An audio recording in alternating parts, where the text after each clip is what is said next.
That said, I agree with you in practice and function, but even people like Joel Skousen that agreed with you about not having a war, you know, in the last 5 or 6, saying they were frauds. He says when you get down to North Korea now, they do have nuclear weapons. They are being backed by China. They are a real threat. They are firing missiles right over Japan.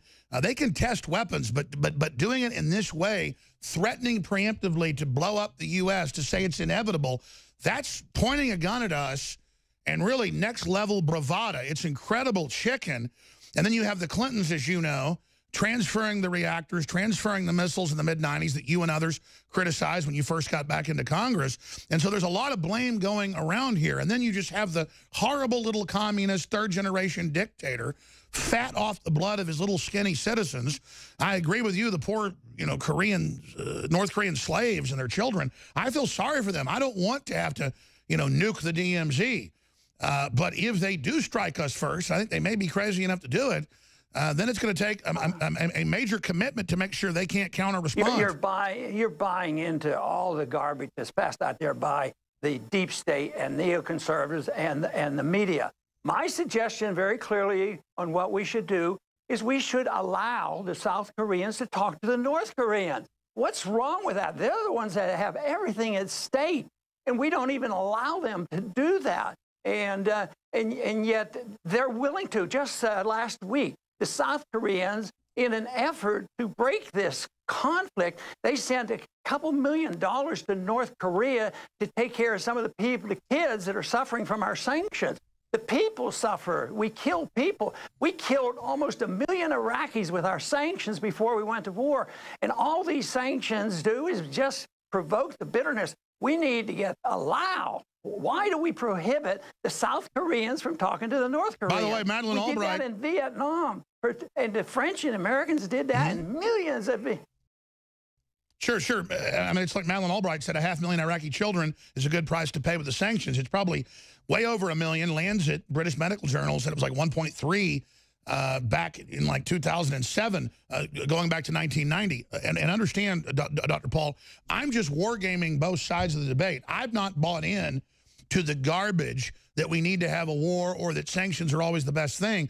As you said, Vietnam now loves us, hates communist China, is becoming a free market powerhouse, and we should have made a deal with Ho Chi Minh to go in there and be free market to begin with, but we double-crossed him, tried to overthrow him, as you know, back in 1960. So I understand the history of it, as you do as a former Air Force officer.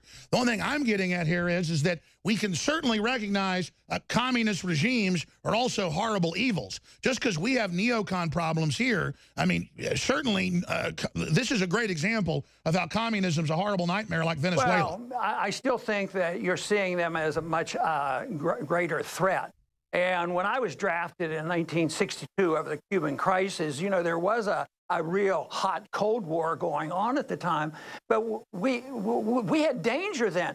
The Soviets had 30,000 nuclear missiles and weapons, but we didn't provoke or thought we had to get rid of them. We actually dealt with them. Kennedy talked to them and, you know, got rid of that crisis we had in Cuba. North Korea, they don't have this capability. It's not. China is not. It is not interested, not in their interest to allow this guy to provoke and get into a war with us. So that isn't quite accurate to say that they're in cahoots with China and they have nuclear bombs and all this sort of thing. And I think that we should allow South Korea to start having negotiations. Let China and Russia, they're involved more. They should be more involved than us. Let them monitor the Sure, talk. Dr. Paul. But why are we 6,000 to 7,000 miles away? Once again, we've been involved in a civil war that's been going on endlessly. It's time we stopped it. Let's be clear. I agree with you. I have 4 children. You've got a bunch of children. You've got a bunch of grandchildren and great-grandchildren, I'm told now. And I absolutely do not want us to have a nuclear war. I do not want this to happen. I understand that what you're saying is historically true. I'm simply pointing out that President Trump has been right on so many other issues, and I understand that it looks like there's been an escalation. He believes that the strategic appeasement, the strategic patience has run out, and that he's looking for some other way to get North Korea to come to the bargaining table. Hell, months ago, Rex Tillerson was saying, let's have talks, stop this rhetoric, and it only seemed to encourage Kim Jong-un. So I understand you can say we're ganging up on North Korea, and the people hurt are the poor folks in it. That's true. I'm not saying you're wrong. But what about the dictators? What about the horrible, evil leaders of the nation? What are we supposed to do about them? Alex, you're speaking for the neoconservatives. That's their line of talk of why we have to do this. And I'm just arguing it's totally unnecessary. It didn't work. You admit it didn't work in Vietnam, and we should have done that differently, and we're friends with them. We win more in peace than we do in war, but we've been in Korea. This whole thing is just based on a lot of misconceptions. I think our administration has accepted neocon lies, and they're going with it. But and I agree with you. Get into trouble because of the diplomacy and the tone and all this. And I agree with you. So in just a minute or two, because I have a few other questions.